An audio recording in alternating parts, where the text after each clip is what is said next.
kwa mambo ya ramli, uganga. Lakini duniani tunadanganya. Unakutana watu wanasema ukienda kwa mganga anaponyesha maradhi, malaria, mganga anaponyesha kansa, batili mtu anaponyesha wapi? Ni sisi hatuna imani. Kuna imani. Hao ni mapito, wanaokota, wanatafuta maslahi.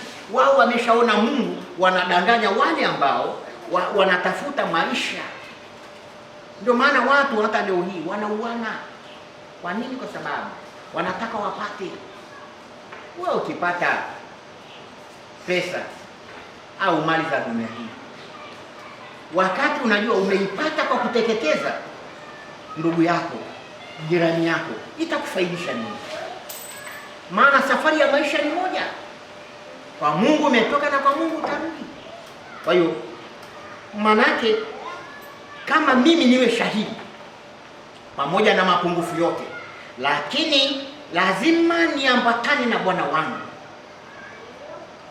nisije nikaharibu ubatizo wangu, maana nimezaliwa ndani ya Kristo na napaswa niishi ndani ya Kristo na nife katika Kristo. Anatumia uwezo vibaya, anawaambia watu, mnanijua mimi nani? Maisha ni mapito. Mwamini, maisha ni mapito. Wewe ni leo, si kesho.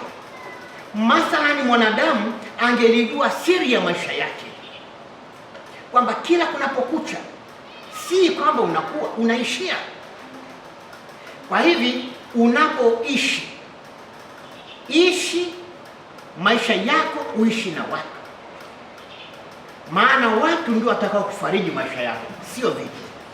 Hata ujenge, uwe na mali gani, vitu hivyo vyote ni ubatili. Tulivikuta na tutaviacha.